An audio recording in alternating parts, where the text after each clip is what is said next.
donde los árboles cantan. Capítulo 2, en el que se relata la invasión de Nortia por los bárbaros, el llamamiento de Viana a la corte y lo que sucedió después. La fiesta del solsticio acabó y todos los nobles se dispusieron a regresar a sus tierras. Viana lo hizo con el ánimo triste. Tardaría mucho en ver de nuevo a Belicia y a Robián y, además, cuando llegaran a casa, su padre debería reunir a todos sus soldados y guerreros para unirse en primavera al ejército del rey. Viana intentó sacar la información durante el viaje de vuelta, pero el duque Corben respondió con evasivas. Su actitud inquietó a la joven todavía más. Parecía sumido en profundas reflexiones, y su rostro era la viva imagen de la preocupación. ¿Habría tomado en serio las advertencias del lobo? El invierno llegó para quedarse en el dominio de Rocagris, y fue especialmente duro y frío. Viana languidecía junto a la ventana, bordando las prendas de su ajuar y arrancando notas melancólicas a su laúd. No podía hacer otra cosa que esperar. Robián le había prometido que iría a verla antes de que llegara la primavera, pero la muchacha tenía un oscuro presentimiento al respecto, y temía que aquella visita no llegara a producirse. Su padre había cumplido el mandato del rey, y estaba sometiendo a sus guerreros a un duro entrenamiento con la intención de prepararlos para la contienda que se avecinaba. Los ominosos presagios del lobo parecían haber ensombrecido el ánimo de todos. Por fin, cuando el invierno estaba ya en pleno apogeo, llegó a Rocagris un mensajero del rey. Había galopado a toda prisa por los caminos helados, pese al riesgo que ello suponía para él y para su montura, porque tenía noticias urgentes que comunicar. Y no eran buenas nuevas. Los bárbaros, dijo, habían atravesado las montañas.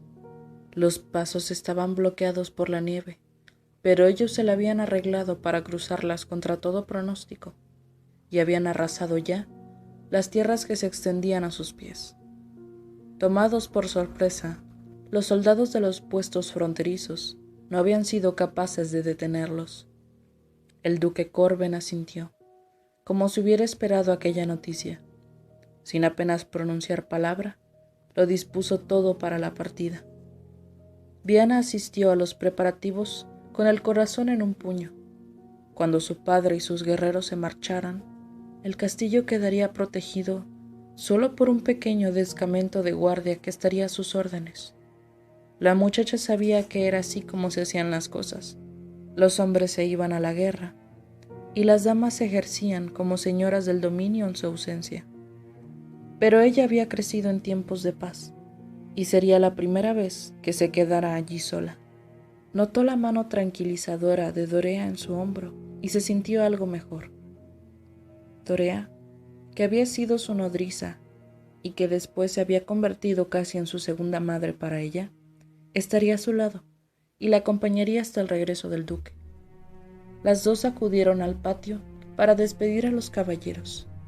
Viana era vagamente consciente de que quizás aquella era la última vez que veía a su padre, pero trataba de no pensar demasiado en ello. Los bárbaros habían invadido Nortia, sí, pero, como Robián afirmaba, el ejército del rey Radis era muy superior. Robián, también él iría a la guerra. Era joven y fuerte, y un diestro guerrero, pero carecía de experiencia. A menudo, desde la noche del solsticio, Viana había tenido pesadillas acerca de enormes y fieros bárbaros, peludos como bestias, que mataban a su padre en la batalla. Otras veces, el muerto era su prometido, y en ocasiones caían los dos. Pero ahora, a punto de despedirse del duque, todo aquello se le antojaba lejano, casi irreal, tan impalpable como la niebla que se había alzado desde el arroyo aquella mañana. Los hombres irían a la guerra, lucharían y regresarían triunfantes. No podía ser de otro modo. Viana se aferraba a aquella esperanza. El duque Corben se inclinó para besar la frente de su hija. «Sé fuerte, Viana», dijo. Estoy seguro de que sabrás cuidar bien del castillo. Si todo va bien, estaremos de vuelta antes de que llegue la primavera. Si todo va bien, repitió Viana en un susurro. El duque la contempló un instante. Regresaremos, afirmó. Te lo prometo. Viana sospechaba que un guerrero no debía hacer nunca tales promesas, pero no se lo dijo. Se limitó a sentir sin una palabra. Cuando el duque ya echaba un pie al estribo de su caballo, Viana lo detuvo un momento. Espera, padre, por favor, dile a Robián. Le falló la voz, pero él entendió sin necesidad de más palabras. No te preocupes, Viana. Él ya lo sabe. La joven asintió de nuevo. Por fin, el duque Corben y sus hombres se pusieron en marcha. Viana se quedó mirando cómo se alejaban hasta que desaparecieron por un recodo del camino, envueltos en una nube de barro y escarcha. Entonces suspiró, sacudió la cabeza y dio media vuelta para regresar al castillo. Dorea la acompañaba. La tomó del brazo en señal de consuelo, pero no la tranquilizó asegurándole que volverían, porque sabía lo que era una guerra y, a diferencia del duque, pensaba que no tenía sentido crearle falsas esperanzas. Tras la partida de los guerreros, Rocagris quedó silencioso y frío. Viana se dedicó a ejercer su labor como señora del castillo, esperando noticias de la guerra y deseando que tanto Robián como su padre estuviesen bien. No se atrevía a conjeturar cómo debía de ser el campo de batalla, y cuando lo hacía, lo imaginaba similar a las justas, pero con algo más de sangre. Así de ingenua era su visión del asunto. De este modo pasaban los días, deslizándose lenta y perezosamente, como las aguas del río que regaban las tierras del duque Corben, hasta que por fin llegó un mensajero al castillo de Rocagris. Llevaba varios días sin dormir, porque no pensaba detenerse hasta haber alertado del peligro en todos los rincones de Nortia. Su pobre caballo murió de agotamiento sobre el portón levadizo antes de poder alcanzar el establo. Viana atendió al recién llegado lo mejor que pudo, pero él se detuvo solo para tomar un trago de agua y una escudilla de estofado, y en el tiempo en que tardaba de ensillarse un caballo de los establos, les contó las terribles noticias. El ejército del rey había caído. Tanto él como el príncipe Beriac habían muerto en batalla. Los bárbaros habían llegado hasta el corazón del reino, dejando tras de sí un reguero de terror y destrucción, y habían ocupado Normont y el castillo real. Su líder, un hombre llamado Harak, se había proclamado nuevo rey de Nortia. Viana lo escuchó horrorizada. «¡Pero no es posible!», pudo decir al fin. «El ejército del rey es invencible». El visitante esbozó una sonrisa cansada. «No, mi señora, ya veis que no. Huid ahora que aún podéis. Escapad de aquí antes de que sea demasiado tarde. Yo debo proseguir mi camino». «¡Espera!», lo detuvo Viana. «¿Qué hay de mi padre? ¿Y de Robián, el hijo del duque Landan de Castelmar?». Pero el mensajero no supo decirle nada. Cuando abandonó el castillo, Viana se sintió tan débil que tuvo que apoyarse en Dorea para no caer al suelo. «No puede ser», murmuró. «Los bárbaros». «Niña, debéis marcharos», dijo Dorea. «Haced caso del consejo que os han dado y escapad lejos de aquí, donde esos bárbaros no puedan encontraros». Pero Viana tragó saliva y negó con la cabeza. «No, Dorea», dijo. «Le prometí a mi padre que cuidaría del castillo en su ausencia, y eso voy a hacer.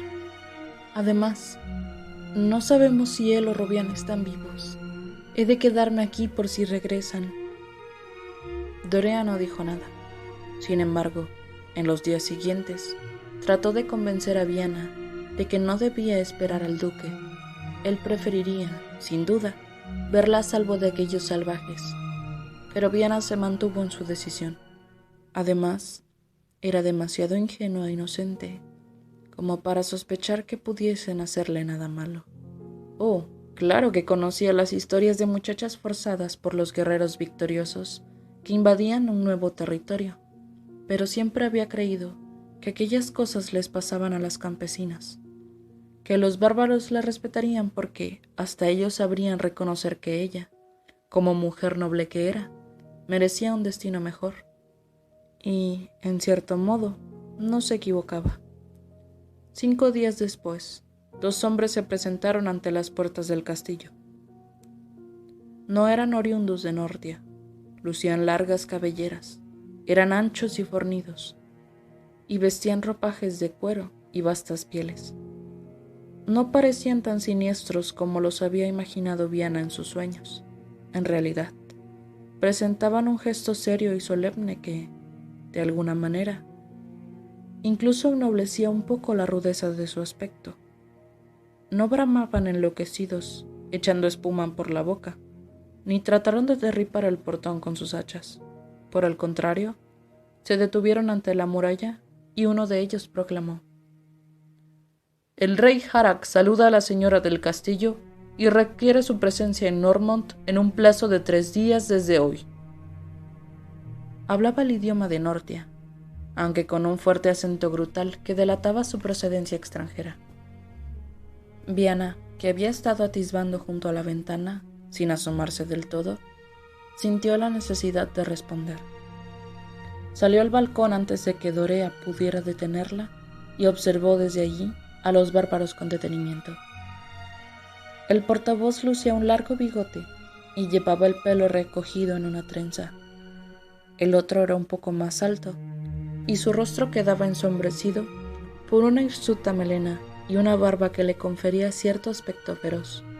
El del bigote la saludó con un gesto que pretendía ser galante, pero que carecía de la gracia y desenvoltura que exhibía hasta el más torpe de los caballeros de Norte. Sin embargo, Viana apreció el esfuerzo, sobre todo teniendo en cuenta que el segundo bárbaro permanecía apartado, encerrado en un silencio hosco. ¿Sois vos la hija del señor de estas tierras? ¿O acaso su esposa?, quiso saber el emisario. ¿Dónde está mi padre?, preguntó Viana a su vez. Cayó enseguida al darse cuenta de que había revelado información importante sin darse cuenta. No lo sé, señora. No conozco el destino de todos los hombres de Radis que pelearon contra nosotros. Acudid a la corte, tal y como mi rey ha ordenado, y allí saldréis de dudas. Viana apretó los dientes. ¿Para qué desea verme tu señor?, preguntó. Como nuevo rey de Nortia, es natural que desee conocer a sus súbditos. Ha enviado emisarios a todos los señoríos y ha convocado a todos los nobles y a sus herederos para reorganizar sus tierras. A Viana no le gustó esto último. ¿Y si no atiendo a su petición? El bárbaro se encogió de hombros. No es una petición, señora, es una orden. Si la ignora, se considerará que os habéis rebelado contra la voluntad de vuestro rey, y él enviará a sus guerreros para tomar este castillo a la fuerza.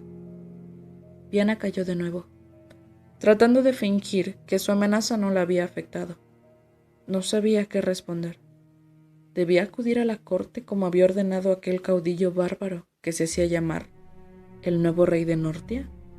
¿O, por el contrario, se esperaba que ella se mostrase resistencia y se negara a obedecer al usurpador? Tenéis hasta el amanecer para decidiros, dijo el bárbaro, adivinando su vacilación. Entonces volveremos para recibir vuestra respuesta. Si obedecéis al requerimiento del rey Harak, os escoltaremos hasta Normont y nos aseguraremos de que lleguéis sana y salva. Por tanto, no necesitaréis acompañamiento alguno. Tales son las instrucciones de nuestro señor. Viana asintió en silencio. Los bárbaros se despidieron con una inclinación de cabeza. Volvieron grupas y se alejaron por el camino. El corazón de la joven continuó latiendo con fuerza hasta mucho después de que ellos hubieran desaparecido tras el recodo. «¿Qué debo hacer?», susurró. «Debéis escapar de aquí, mi señora», le apremió Dorea, pálida como un fantasma. «Esos dos bárbaros no podrán tomar el castillo ellos solos. Todavía estáis a tiempo de marcharos antes de que lleguen los demás». «¿Y entregarles Rocagris?», Viana sacudió la cabeza. «No puedo. Debo luchar por conservar el patrimonio de mi familia hasta que mi padre regrese». «¿Y si no regresa, niña?», murmuró su nodriza. Viana tragó saliva. «Entonces, yo soy la heredera, y con mayor motivo debo defender nuestras tierras. Pero quizá…» Dudó un momento antes de proseguir. «Quizá debería acudir a la corte para averiguar si mi padre…» «No, no, mi señora, eso nunca. Os pondréis en manos de los bárbaros». «Para ser bárbaros me han parecido bastante corteses y cometidos», respondió ella. «No tengo otra opción, Dorea. Si huyo, los bárbaros se apoderarán del dominio de mi padre sin necesidad de presentar batalla, y si no acudo al llamamiento de ese Harak, me considerarán rebelde, atacarán el castillo y yo no podré defenderlo. Quién sabe, quizá en la corte pueda descubrir cuál es mi situación actual. Tal vez me permitan quedarme con mi propiedad hasta que mi padre regrese. O si no regresa…» Dorea se mordió los labios, inquieta, pero no dijo nada. «Si el rey Radis ha muerto, y también el príncipe Beriak», prosiguió Viana, «¿qué habrá sido de la reina? ¿Y del príncipe Elim?». «Mi señora, el príncipe Elim es demasiado joven para ejercer como rey de Nortia, y sin embargo, es el heredero», musitó Dorea. «Cualquiera que quiera ceñirse la corona, deberá pasar por encima de él. Y no es tan difícil. Solo tiene 7 años». Viana tardó un poco en asimilar lo que ella estaba insinuando. «¿Quieres decir que tal vez lo hayan…?» Dorea no respondió, pero sacudió la cabeza con pesar. Viana no durmió aquella noche. No dejó de dar vueltas en la cama, preguntándose qué debía hacer. Una parte de ella deseaba seguir el consejo de su nodriza y escapar lejos, donde los bárbaros no pudieran encontrarla. Pero eso supondría abandonar el señorío a su suerte. Y por otro lado, necesitaba saber que su padre y Robian estaban bien. Fue el deseo de salir de dudas, de descubrir qué había sido de sus seres queridos, lo que la hizo levantarse bien entrada la madrugada, pálida y con profundas ojeras, decidida a acudir al llamamiento de Harak, el bárbaro. Dorea ahogó un gemido de consternación cuando Viana le pidió que le ayudara a preparar el equipaje, pero no dijo nada. «Hay algo que debo hacer antes de marcharme», recordó la muchacha. Rebuscó en el fondo de su arcón y extrajo de él un estuche forrado de terciopelo negro. «Las joyas de vuestra madre», susurró Dorea al reconocerlo. Viana lo abrió. En su interior había diversas alhajas, pendientes y gargantillas que relucían bajo la luz de las velas. No eran gran cosa, comparadas con la riqueza de algunas damas de la corte, pero habían pasado de madres a hijas, de generación en generación, dentro de la familia de Viana, y tenían un gran valor histórico y sentimental para ella. «No puedo dejarlas aquí», dijo Viana, «por si atacan Rocagris mientras estamos fuera, pero tampoco las llevaré conmigo a una corte llena de bárbaros. ¿Qué puedo hacer?». Dorea contempló las joyas, pensativa. Después corrió hacia la cama de Viana y desplazó un par de pasos hacia un lado. La muchacha la observó desconcertada. «Mirad, mi señora», dijo entonces la buena mujer. «Aquí hay una losa suelta. La vi hace tiempo mientras limpiaba. Podemos ocultar las joyas debajo». Viana se arrodilló sobre el suelo de piedra. A continuación, Ella y Dorea retiraron la losa, no sin dificultad, y descubrieron un hueco lo bastante amplio como para esconder el estuche. Cuando volvieron a colocar la piedra en su sitio, apenas sobresalía un poco. «Aquí estará bien hasta que regresemos», dijo Viana satisfecha. Pero no había tiempo que perder, porque, en cuanto el sol empezó a despuntar por el horizonte, los 2 emisarios del nuevo rey de Nortia se plantaron otra vez ante el puente levadizo. «Señora del castillo», llamó el portavoz, «hemos regresado para que nos hagáis saber cuál es vuestra decisión». Viana no se asomó del balcón esta vez. En lugar de eso, y por toda respuesta, mandó bajar el portón. Las monturas ya estaban ensilladas para entonces. Su palefrén blanco y 2 mulas, una que cargaba con el equipaje y otra que llevaría a Dorea sobre su lomo. Cuando el bárbaro vio salir a las 2 mujeres, asintió sin una palabra. Sin embargo, su huraño compañero, que no había hablado hasta entonces, despegó los labios para señalar a Dorea y preguntar, con un gruñido, algo que ninguna de las 2 entendió. El otro le respondió en el mismo idioma, una lengua brusca y áspera. Ambos discutieron unos instantes, hasta que el segundo hombre sacudió la cabeza y no replicó más. El más cortés se volvió de nuevo hacia ellas. «En marcha, pues», dijo. «Si nos damos prisa, llegaremos a la ciudad mañana al atardecer». Viana se dio cuenta entonces de que eso significaba que tendrían que hacer noche por el camino. No se había detenido a pensar en que estarían solas, a merced de aquellos 2 hombres. Titubeó un instante, pero ya era tarde para volverse atrás, de manera que espoleó a su caballo y cruzó la puerta. Dorea la siguió. Antes de alejarse, sin embargo, Viana volvió la cabeza para mirar a los sirvientes, que se habían reunido en el patio para verla partir. Había dejado instrucciones para que cuidaran de la propiedad mientras ella estaba afuera. Y también los guardias tenían orden de defender Roca Gris con sus propias vidas. Pero todos sabían que, a menos que el duque y sus caballeros regresaran a casa, poco podrían hacer si los bárbaros decidían atacarlos. Viana contempló sus semblantes, inquietos y consternados, y le sonrió, tratando de infundirles un valor que ella misma estaba lejos de sentir. «Volveré», les aseguró, y, respirando hondo, siguió a sus escoltas por el camino. No sabía que tardaría mucho tiempo en poder cumplir aquella promesa. El viaje hasta Normund se les hizo interminable. Las 2 estaban muy nerviosas, pese a que los 2 bárbaros no les dieron motivo de preocupación. Las trataron con respeto y la mayor parte del tiempo se limitaron a ignorarlas. Llevaban un buen ritmo. No se detuvieron a descansar ni un solo momento, ni siquiera a la hora del almuerzo. Los bárbaros les entregaron un pedazo de carne en salazón, un mendrugo de pan y un pellejo lleno de una cerveza fuerte y turbia. Viana apenas probó nada, porque todo le producía arcadas. Uno de sus escoltas, el más callado, le dirigió una mirada de desdén, pero el otro le dedicó una media sonrisa.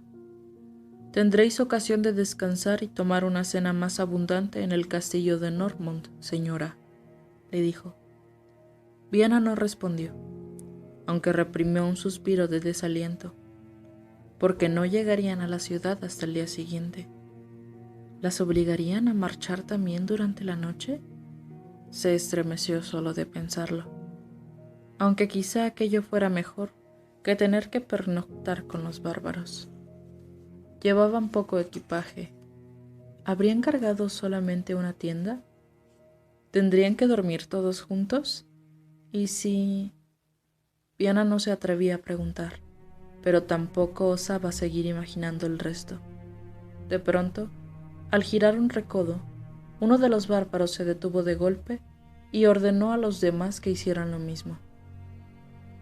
«¿Qué?», empezó Viana, pero el otro hombre la mandó a callar con un gesto brusco.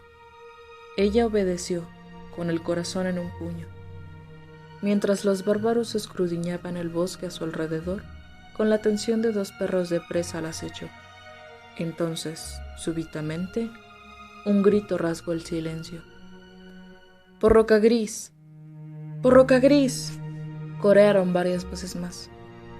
Y de entre los árboles surgió un grupo de hombres armados que atacaron a los bárbaros con fiereza y decisión. Viana se asustó al principio, hasta que los reconoció. Eran algunos de los guardias del castillo, leales hasta el final.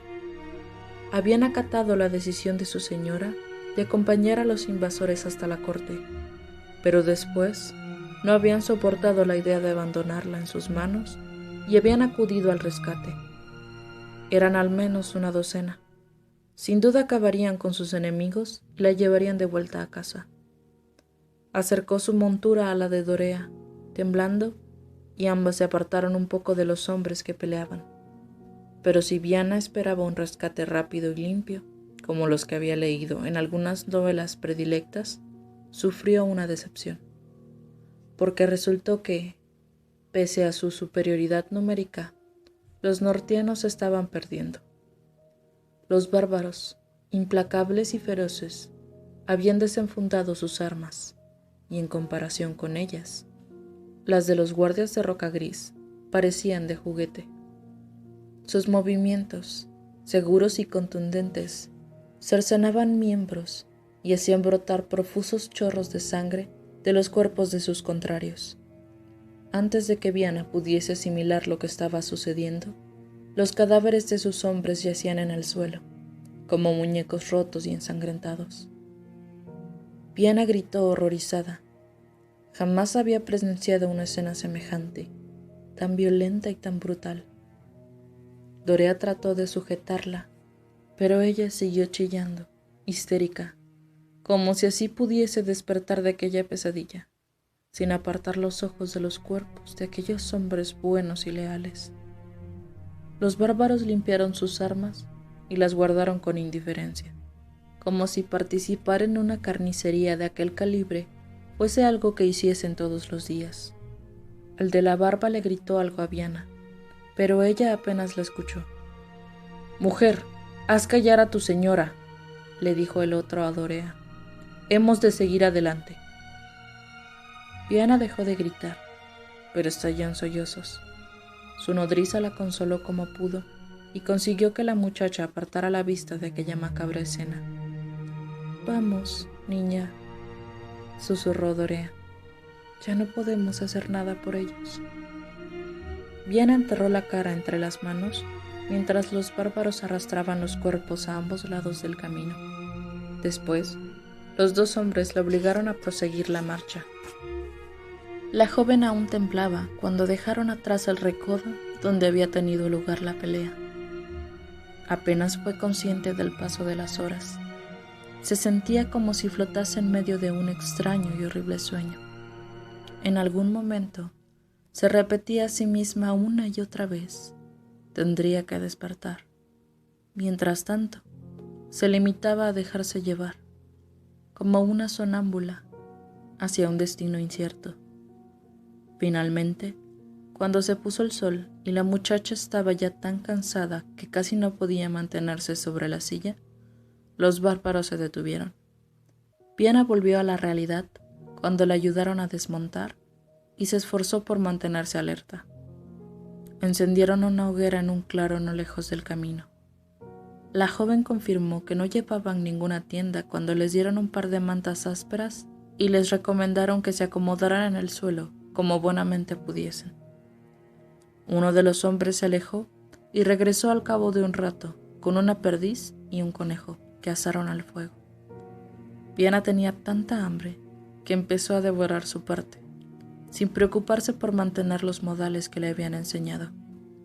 Pero entonces, de pronto, se acordó de los guardias muertos y ya no pudo comer más. Sintió que el estómago se le cerraba y que la sola visión de la carne le producía arcadas. «Descansad, señoras», les aconsejó el bárbaro cuando las dos mujeres se envolvieron en las mantas con cierto reparo. Mañana será un día muy largo. A pesar de que se sentía agotada, Viana tardó mucho en conciliar el sueño. Uno de sus escoltas dormía profundamente, pero el otro, el más adusto, se mantenía sentado junto a la hoguera, vigilando, y las llamas arrancaban reflejos siniestros de sus ojos acerados. Torea se había echado muy cerca de ella, y también estaba alerta, asegurándose de que los dos hombres mantenían las distancias. Por fin, Viana se durmió, y el suyo fue un sueño incómodo y plagado de pesadillas. Se despertó de golpe cuando sintió que alguien le tocaba el hombro. Dio un respingo y retrocedió con un grito de alarma, pero solo se encontró con la sonrisa burlona del guerrero de la barba negra, que se limitó a decirle algo en su lengua incomprensible mientras señalaba el cielo, donde se veían ya las primeras luces del alba. Viana entendió que era hora de partir y se levantó, todavía temblando. Cuando el bárbaro no miraba, se aseguró de que toda su ropa seguía en su sitio, reprochándose a sí misma al haberse rendido al sueño. «Todo está en orden, niña», le susurró Dorea. Ella se relajó un tanto, aunque se sintió todavía más culpable por haberse dormido cuando parecía evidente que su nodriza había estado velándola toda la noche. Sus acompañantes les permitieron acercarse un momento al arroyo para asearse, pero después, tras un desayuno frugal, reanudaron la marcha. A Viana le dolía todo el cuerpo, pero aún así estaba un poco más tranquila que el día anterior. Pronto llegarían a la corte, un lugar que ella conocía, y quizás allí encontrara algunas caras amigas. Así, al caer la noche, divisaron por fin las murallas de Noirmont. Viana contempló las torres del castillo. Recordó que la última vez que había recorrido aquel camino, la víspera del solsticio de invierno, había soñado con su futura boda con Robián. Ahora se veía obligada a acudir a la corte antes de lo previsto, y en unas circunstancias que jamás habría llegado a imaginar. Y Robián le estaba costando mucho asimilar todo aquello. Ni siquiera se había hecho a la idea de que probablemente su prometido estaba muerto, por lo que no podía llorarle. Albergaba la esperanza de poder encontrarlo en la corte, o tal vez en cualquier otro lugar. A lo largo de aquel viaje, había imaginado que un grupo de bravos caballeros del rey, entre los que se encontraban Robián y su padre, aún resistían a los bárbaros en alguna parte. Tuvo que parpadear rápidamente para contener las lágrimas cuando llegaron a las puertas de Noirmont. Cuánto había cambiado su vida en tan poco tiempo, y cuántas cosas había perdido. Las calles estaban vacías. Todavía quedaban rastros de la lucha que los bárbaros habían mantenido con la guardia de la ciudad, pero todo parecía seguir en buen estado. En contra de sus costumbres, los bárbaros no habían prendido fuego a las casas, y hasta parecía que habían respetado a sus habitantes, porque los únicos cadáveres que ardían en la pira de la plaza eran los de los soldados. Sin embargo, los ciudadanos se mantenían ocultos en sus viviendas, y solo algunos curiosos osaban asomar la nariz por entre las contraventanas para verlos pasar. Los bárbaros no han venido a destruirlo todo, comprendió entonces Viana. Es cierto que ese Jara quiere convertirse en nuestro rey, y no tiene sentido arrasar la tierra que aspira a poseer.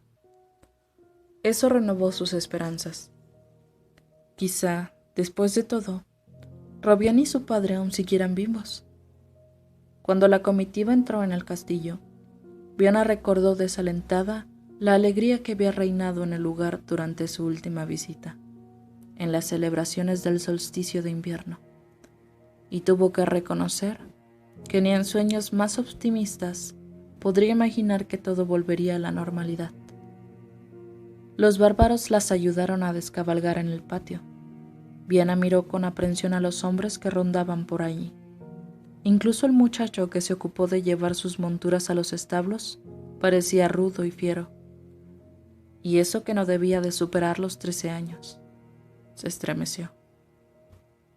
Ella y Dorea caminaron muy juntas a través de los corredores del castillo, en pos de los 2 bárbaros que las habían guiado hasta allí. Todo estaba más silencioso, más vacío, pero relativamente intacto. Las señales de lucha que podían apreciarse aquí y allí, una cortina rasgada, una mancha de sangre en la pared, una ventana rota, desaparecerían en pocos días si alguien se tomaba la molestia de limpiar un poco. Quedaba claro que los bárbaros no se habían ensañado. Harald deseaba establecerse definitivamente en el castillo de Normond. Pero, ¿qué habrá sido de la reina y del príncipe? Finalmente, y para alivio de las dos, los bárbaros las dejaron en una gran sala llena de damas y doncellas. Todas ellas estaban pálidas y asustadas, pero parecían encontrarse sanas y salvas. «Aguardad aquí a que os llamen», les dijo el bárbaro antes de marcharse. Cerraron las puertas tras ellas, pero Viana el hecho de estar atrapada no le importó. Conocía a muchas de las mujeres que había allí. Todas ellas eran hijas y esposas de nobles de diferentes rangos y condición. Los hombres de sus familias habían acudido a la batalla junto al rey Radis. ¿Qué habría sido de todos ellos? ¿Y por qué los bárbaros habían reunido allí a sus mujeres? «Viana, oh Viana», la llamó entonces una voz. La muchacha se echó a llorar de alegría al ver a Belicia, que corría hacia ella desde el otro extremo del salón. Se abrazaron temblando. «Ha sido horrible, Viana», exclamó Belicia, muy alterada. «¿Quién va a ayudarnos ahora?» «Pero, ¿qué es lo que ha pasado aquí?». Belicia suspiró y echó un vistazo crítico a las 2 recién llegadas. «Parecéis agotadas», dijo sobreponiéndose. «Venid, nos sentaremos allá al fondo, junto a la ventana. Hay una mesa con viandanas. Me imagino que tendréis hambre». Viana lo agradeció enormemente. Bebió casi con ansia, y solo cuando ella y Dorea hubieran comido un par de pastelillos de miel y almendras, Belicia empezó su relato. Ese tal Harald ha enviado a sus hombres por todos los dominios de Nordia y ha ordenado que todas las damas y doncellas de Alcurnia nos presentemos ante él, dijo. Mi madre y yo hemos llegado esta mañana y por el momento nos han tratado bien. Hemos podido dormir y descansar. Y la comida es buena porque los cocineros reales se les ha permitido continuar con su trabajo, pero no sabemos por qué estamos aquí. Algunas de las damas temen que los bárbaros quieren forzarnos a todas y están muy trastornadas. Mi madre se encuentra ahora junto a la marquesa Arminda, que se desmayó nada más llegar y lleva todo el día traspuesta. ¿Y qué ha sido de la reina? ¿Y el príncipe? Belicia titubeó. Tomó las manos de Viana y las apretó con fuerza para darle ánimos antes de continuar.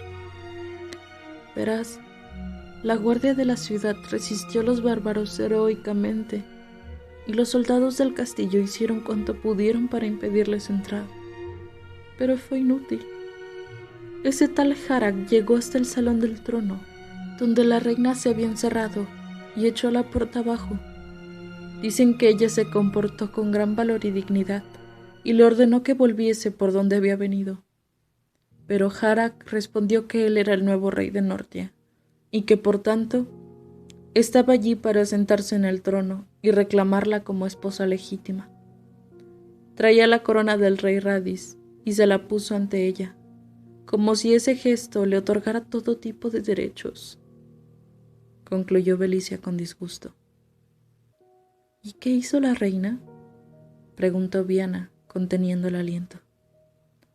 Respondió que, tras la muerte del rey Radis y del príncipe Beriac, titubeó, y un suspiro casi imperceptible estremeció su pecho al recordar al amor perdido. Viana se dio cuenta de lo mucho que le costaba hablar, por lo que esperó a que se sobrepusiera. Tras la muerte de Beriac, dijo, la corona correspondía al príncipe Elín por derecho de nacimiento. Parece ser que, antes de que los bárbaros entrasen en la ciudad, la reina había confiado al príncipe a un grupo de soldados leales que debían llevarlo lejos del castillo por una salida secreta para ponerlo a salvo. De modo que ella esperaba que su hijo hubiera logrado escapar de los bárbaros. Pues bien, Felicia tragó saliva. Jara calzó un saco que llevaba colgado del cinto y extrajo de él la cabeza del príncipe Elín. Concluyó en un susurro. Viana y Dorea lanzaron una exclamación horrorizada. Se la mostró a la reina, prosiguió Felicia con los ojos anegados en lágrimas. Y le dijo que, puesto que aquella cabeza ya no estaba en situación de sostener ninguna corona, él reclamaba el derecho de portarla en su lugar. Viana lloraba al imaginar la escena. Felicia se secó las lágrimas y continuó. Pero la reina no desfalleció. Dicen que contempló lo que quedaba del príncipe Elín con semblante pálido, pero no lloró ni se desmayó, sino que se limitó a mirar a ese tal Harak con profundo desprecio.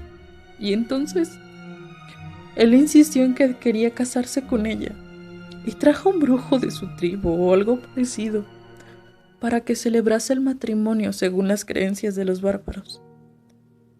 ¿Y la reina consintió?, preguntó Viana, horrorizada. Ella no pronunció palabra en toda la ceremonia, y nadie le preguntó su opinión al respecto. Según los ritos bárbaros, es el hombre el que toma esposa, y la mujer no puede negarse si su padre está de acuerdo. Pero la reina no tenía ningún padre que pudiera hablar por ella. Después se retiró a sus aposentos, mientras los bárbaros vociferaban y se emborrachaban en el comedor para celebrar la boda de su rey. Y cuando Harak acudió a la alcoba para consumir el matrimonio, la encontró muerta. Se había quitado la vida con una daga. De nuevo, Dorea y Viana lanzaron una exclamación ahogada. «No puede ser», pudo decir la joven. «¿Quieres decir que toda la familia real ha muerto? ¿Que no queda nadie que pueda disputarle el trono a Harak?» Felicia negó con la cabeza. Él ya se ha ocupado de eliminar a todos los nobles que pudieran tener pretensiones al trono. Los que no le han jurado fidelidad y sobrevivieron a la batalla han sido ejecutados. Nuestros padres, concluyó, y se echó a llorar otra vez, incapaz de continuar. Viana sintió que se le contraía el estómago. No osó preguntar por el destino del conde de Valnevado, y tampoco por el de Robián o su propio padre. Sencillamente, no estaba preparada para asumir que pudiera haberle sucedido algo tan terrible. A pesar de la espantosa escena que hubiera presenciado durante su viaje, había albergado alguna esperanza de que pudiese razonar con el líder de los bárbaros. Sin embargo, el relato de Felicia la había hecho estremecerse de puro espanto. ¿Qué piedad podía esperarse de un hombre que decapitaba a un niño de 7 años y luego mostraba la cabeza a su horrorizada madre? Tampoco podía olvidar a los guardias de Roca Gris, y lamentaba profundamente que hubiesen perdido la vida por intentar rescatarla. Parecía que todos los que se atrevían a oponerse a los bárbaros estaban condenados sin remedio. ¿Qué harán con nosotras?, se preguntó, mientras ella y Felicia se abrazaban, asustadas. ¿Por qué nos han traído aquí? Dorea, que había permanecido en silencio hasta entonces, movió la cabeza con pesar. «¿No es evidente, mis señoras? La reina ha muerto, y no puede engendrar a los vástagos del usurpador. de modo que él está buscando una nueva esposa. A Viana se le cayó el mundo encima ante la posibilidad de que acabara casada con aquel horrible bárbaro en lugar de ser la esposa de Robián, como había soñado desde niña. Todas aquellas desgracias solo podían ser producto de una cruel y horrible pesadilla. Hundió el rostro entre las manos y estalló en sollozos incontenibles. Felicia se abrazó a ella con gesto desdichado. «Tened valor, niñas», susurró Dorea, pero no había mucho más que pudiera decir para consolarlas. Momentos más tarde, un grupo de guerreros bárbaros entró en el recinto y condujo a todas las mujeres hasta el salón del trono. Viana caminaba, asida al brazo de Felicia, como si ambas acudieran a recibir una sentencia de muerte. La madre de Felicia no tardó en unirse a ellas. Le dio el pésame a Viana, aunque ella respondió, con un hilo de voz, que no tenía confirmación de que su padre y su prometido estuviesen muertos. Pero la condesa le dirigió una mirada de profunda conmiseración. Las mujeres cruzaron las puertas, temerosas. Sentado en el trono que solía ocupar el rey Radis, estaba ahora un hombre imponente, de rasgos duros y mirada astuta y penetrante, que se había colocado en la cabeza la corona de los reyes de Nortia. A diferencia de la mayoría de sus guerreros, Harak no llevaba barba, sino que lucía un rostro perfectamente afeitado. Sin embargo, algo en su expresión lo hacía todavía más temible que ellos. Los ojos del usurpador recorrieron la fila de temblorosas damas, evaluándolas. Las más valientes ocultaron tras ellas a las más niñas, apartándolas de la mirada de aquel hombre sanguinario. Viana no fue capaz de moverse. Se quedó allí, paralizada, sin apartar los ojos del bárbaro, como un ratón hipnotizado ante la serpiente que va a devorarlo. Entonces Harak se levantó, y Viana comprobó, sobrecogida, que era mucho más alto y terrible de lo que había parecido en un primer momento. «Bienvenidas a mi humilde morada, mis damas», la saludó con una ladina sonrisa. Nadie le contestó. «Espero que hayáis disfrutado del viaje. He escogido como embajadores aquellos de mis hombres que mejor conocían los usos y costumbres de vuestro país, para que no os sintierais incómoda en su compañía. Confío en que os hayan tratado con la cortesía que merecéis». Viana recordó a los dos bárbaros que la habían sacado de su castillo y se le revolvió el estómago. Era verdad que habían manifestado cierta caballerosidad, aunque algo burda. Pero después, durante la emboscada de los soldados, habían demostrado que, por debajo de aquel barniz de civilización, seguían siendo bárbaros. «Habéis sido llamadas ante mi presencia», prosiguió Harak, «para rendir homenaje al que es ahora vuestro nuevo rey y señor. Y, como sin duda debéis de saber, todo rey necesita una reina». Los ojos de Viana se desviaron hacia el cital de la reina, ahora vacío. Allí reposaba la diadema que ella solía lucir y que ahora esperaba una nueva dueña. En otras circunstancias, en tiempos más felices, cuando ambos príncipes vivían, la mitad de las doncellas de Nortia habían suspirado por ceñirse aquella diadema y reinar en el futuro junto al apuesto Beriac. Pero en aquellos momentos, ninguna de ellas se movió, y algunas, incluso, retrocedieron un tanto, tratando de pasar inadvertidas. Harak lanzó una risotada seca y desagradable, y volvió a acomodarse en el trono que había conquistado por la fuerza. «¡Troilas!», bramó. «¡Es la hora!». Un hombrecillo pálido y tembloroso acudió prestamente ante él e inclinó la cabeza en señal de sumisión. Llevaba un viejo y pesado libro que mostraba en la cubierta el escudo de armas de los reyes de Nortia. Un halcón peregrino sobrevolando un castillo de plata en campo de azur. «Es el archivero real», susurró Belicia.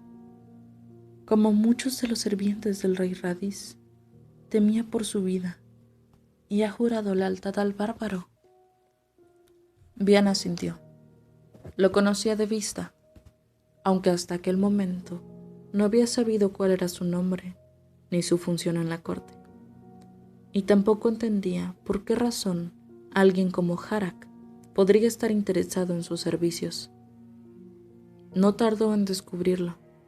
Con voz aguda, Troilas empezó a llamar a las damas, una a una. Los hombres de Harak empujaban a las más reticentes, de modo que todas ellas terminaban acercándose al trono cuando eran reclamadas. Una vez allí, Troilas recitaba el nombre de la dama, su título, linaje y posesiones, y ante la mirada horrorizada de las demás, Harak la examinaba con detenimiento y le emparejaba con uno de sus hombres. Viana pronto se dio cuenta de que las mujeres eran un premio al valor y la lealtad de los guerreros. Los jefes de los clanes se llevaban a las damas de más alta cuna. La belleza no tenía nada que ver con su elección. Lo que el caudillo bárbaro estaba regalando eran tierras, patrimonio y un título nobiliario. Los señores de los clanes bárbaros engendrarían en aquellas damas y doncellas. Los señores de los clanes bárbaros engendrarían en aquellas damas y doncellas hijos de su estirpe que heredarían los distintos dominios de Nortia. En un par de generaciones serían los dueños legítimos de todo el reino y nadie podría echarlos de allí nunca más.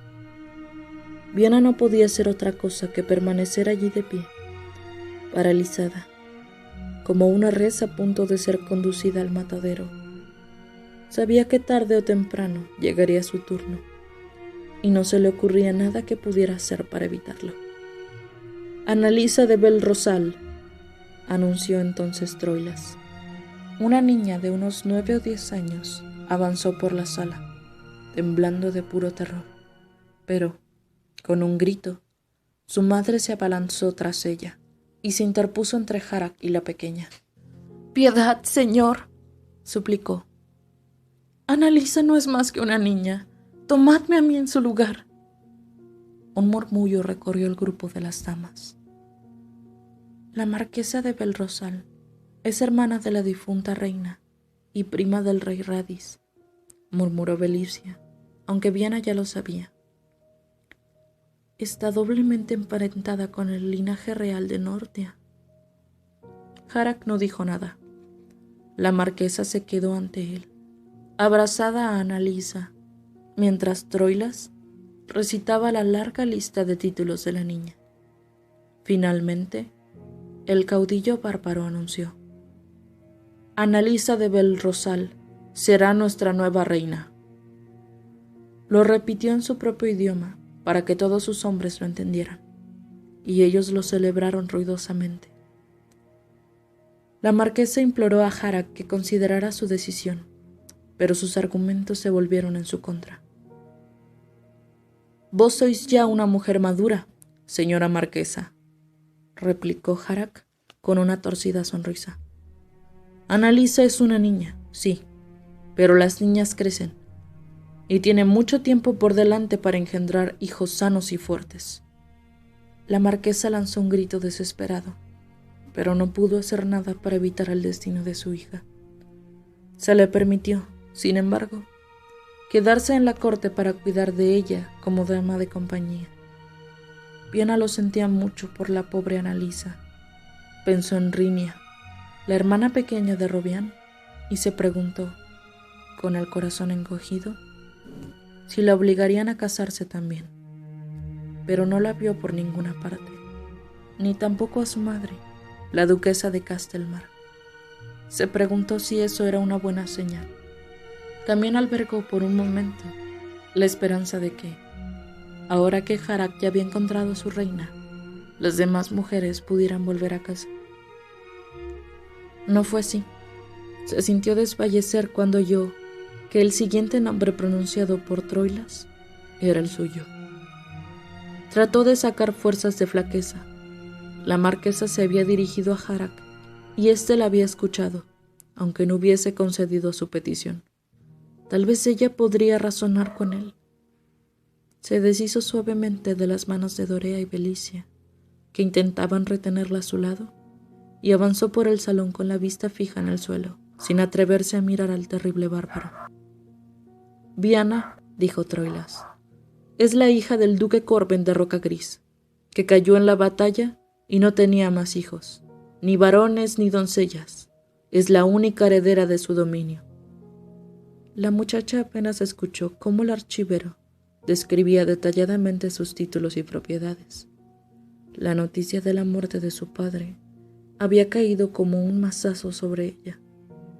Había sabido desde el principio que era muy poco probable que el duque hubiese sobrevivido al combate, y sin embargo, aún albergaba cierta esperanza de volverlo a ver. Cerró los ojos para retener las lágrimas y estuvo a punto de desfallecer, pero entonces la voz de Harak la devolvió a la realidad. «Bien, será una buena esposa para Holdar». Un enorme jefe bárbaro, que lucía una encrespada barba pelirroja y llevaba un hacha cruzada a la espalda, dedicó al rey un vitor entusiasmado. Un grupo de guerreros de su clan lo secundaron. Viana estaba absolutamente horrorizada. ¿La iban a casar con aquel monstruo? ¿Serían los hijos que tuviera con ese Holdar los herederos de Rocagris? No podía permitirlo. «Mi señor», se atrevió a decir, «no puedo casarme con ese hombre». Harak la miró sorprendido y un tanto molesto. Hasta aquel momento, solo la marquesa de Belrosal se había atrevido a objetar sus decisiones, y era, hasta cierto punto, comprensible, porque estaba defendiendo a su hija y porque tenía sangre real. Los bárbaros acogieron la pretensión de Viana con un coro de risotadas, pero Harak las detuvo con un gesto y se inclinó un poco hacia adelante. Sus ojos acerados contemplaron a la joven sin pestañear, y ella se sintió de pronto tan minúscula como una mota de polvo. Algo en su interior se rebeló ante aquella circunstancia. Después de todo, por imponente que pareciera, aquel hombre no era más que un bárbaro usurpador. Se esforzó por alzar la cabeza y sostener su mirada. Harak frunció el ceño. «¿Cómo osas contradecir mi voluntad?», gruñó. A Viana le temblaba la voz, pero se las arregló para proseguir. «Os pido disculpas, señor, pero yo estoy prometida con otra persona. Nuestros padres así lo decidieron hace mucho tiempo», añadió, recordando que, según el relato de Belicia, aquellos bárbaros tenían en cuenta la opinión del padre de la doncella en los asuntos matrimoniales. Harak miró a Troilas, que pasaba las hojas de su libro con cierto nerviosismo. «No consta aquí, señor», dijo el archivero finalmente. «Entonces, ¿la muchacha está mintiendo?». «Yo no diría tanto. Seguramente dice la verdad. Pero incluso aunque el tal unión contara con el beneplácito del rey, si no consta en el libro, es porque todavía no se ha hecho efectiva». «¿Y eso quiere decir que aún no están casados?». «Así es, señor». Harak volvió a centrar su atención en Viana. «Es muy probable que tu prometido muriera en la guerra», dijo. «¿Eres consciente de ello, muchacha?». Viana asintió, tratando de disimular el hecho de que le temblaban las piernas. «Yo tengo la esperanza de que haya sobrevivido, señor», respondió. «¿Y quién es el afortunado, si puede saberse?». «Robián de Castelmar, hijo del duque Landan», declaró ella, sintiéndose más segura con cada palabra que pronunciaba. «¿Robián?», repitió Harak, alzando una ceja con una sonrisa. Viana no entendía qué era lo que le parecía tan divertido. Asintió, mientras sentía que sus mejillas se enrojecían. Esperaba que Troilas consultara su libro para informar a su nuevo señor acerca de la identidad de su prometido, pero el archivero ni siquiera hizo ademán de volver a abrirlo, y Viana no tardó en descubrir por qué. «Robian de Castelmar, hijo de Landan», bramó Harak en medio del regocijo general. Todos se volvieron hacia un rincón de la sala en el que Viana no había reparado. Allí había varios hombres, pero no eran bárbaros, sino caballeros norteanos. Los conquistadores parecían tan enormes y ruidosos que aquel grupo había pasado totalmente desapercibido. Además, tampoco parecían dispuestos a llamar la atención. Permanecían en la sombra y rehuían las miradas de las damas, como si se sintieran avergonzados. «Robian», llamó de nuevo Harak. «Aquí hay una damita que pregunta por ti». Hubo un movimiento en el grupo de nobles norteanos, y el corazón de Viana dio un vuelco. ¿Podría ser verdad? ¿Robian estaba vivo? Apenas unos instantes después lo vio, avanzando pesadamente hacia su nuevo rey. Viana reprimió una exclamación de alegría. Era Robian, su Robian. No cabía duda. Parecía más serio y cansado que nunca. Su cabello estaba desgreñado y sus ropas presentaban algunas salpicaduras de sangre, pero estaba sano y salvo. Viana se contuvo para no correr a sus brazos, y su rostro se iluminó de felicidad. Había hecho bien en conservar la esperanza y en informar a Harak de que estaba comprometida, pensó. Robian la salvaría del matrimonio con aquel horrible bárbaro. Le dedicó una sonrisa radiante, pero ante su desconcierto, el joven apenas la miró. «Mi señor», dijo, inclinándose ante Harak. «Muchacho, tras la muerte de tu padre, eres el heredero de Castelmar. Si conservas aún tu dominio, es porque preferiste vivir para servirme antes que morir en mis manos. ¿Es así?» «Así es, mi señor», respondió el joven con voz neutra. Viana contemplaba la escena sin saber cómo debía sentirse al respecto. Robian era un traidor, y probablemente un cobarde, pero estaba vivo. ¿Había preferido ella que su prometido muriese en la batalla como un héroe, igual que su padre, a quien no volvería a ver nunca más? «Juraste aceptar que siempre serías un recién llegado», prosiguió el bárbaro, «y que tu posición estaría por debajo de la de mis hombres. Tienes, pues, menos derechos que ellos». «Lo recuerdo», asintió Robian en voz baja. «Le he prometido a mi buen Holdar que le entregaría a esta muchacha por esposa. Ella es joven y de buena estirpe, y tiene grandes propiedades. Holdar, por su parte, es un bravo guerrero, valiente y leal, y lidera uno de los clanes más poderosos entre los pueblos de las estepas. En cambio, tú eres un vulgar traidor. Creo que no mereces desposar a esta doncella. ¿Estás de acuerdo conmigo?» Robian frunció los labios, pero respondió. «Naturalmente, mi señor. El jefe Holdar será un buen esposo para Viana».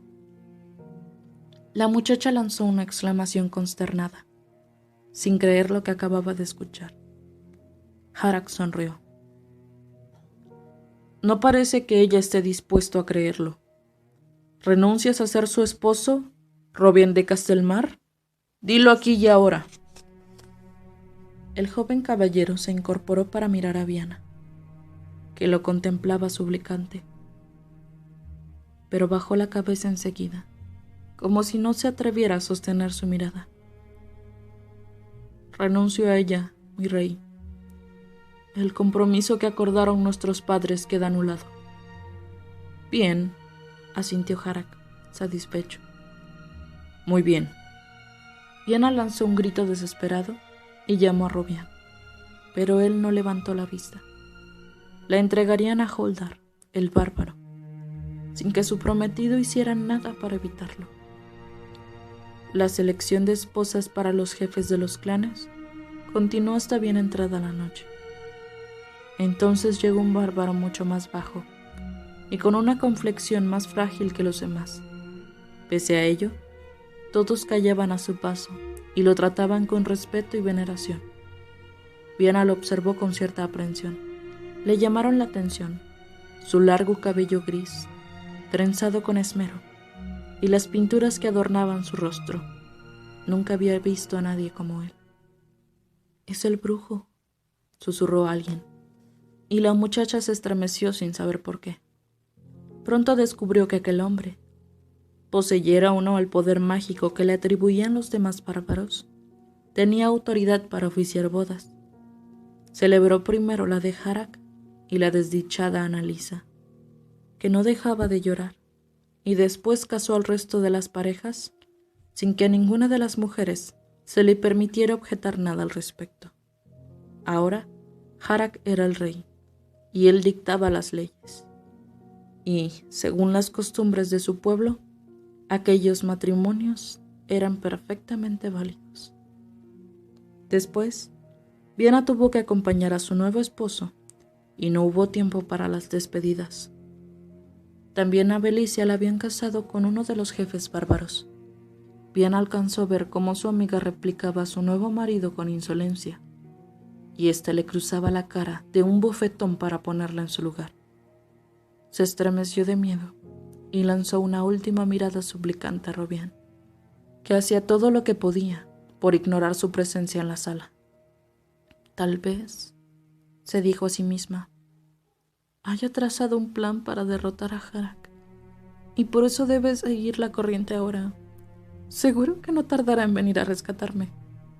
Pero aquella noche, en la que ella y Dorian durmieron en un pequeño cuarto de invitados del castillo real, Robián no fue a visitarla. Su nuevo marido tampoco, afortunadamente. Pero Viana no se hacía ilusiones al respecto, y sabía que no tardaría en exigirle que cumpliera su deber de esposa. Cuando, al día siguiente, Holdar lo dispuso todo para partir en dirección a una de las muchas propiedades que su rey le había entregado, Viana montó sobre su palafrén, desolada, sin poder hacer otra cosa que seguirlo hacia una nueva vida que adivinaba llena de pena y miseria.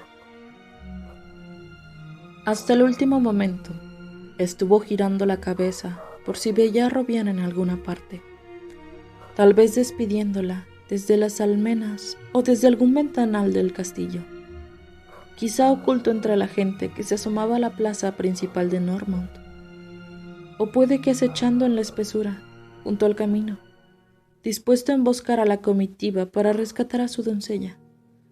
Con una fe inquebrantable, Viana soñó que Robián la salvaba de 1000 maneras distintas.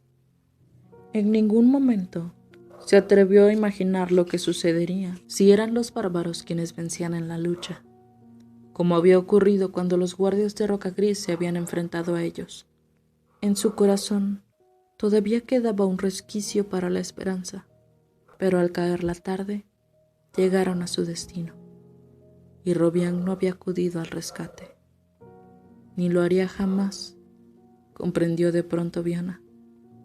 Su prometido la había abandonado en manos de aquel bárbaro. Estaba sola. Todos sus sueños se habían hecho pedazos para siempre.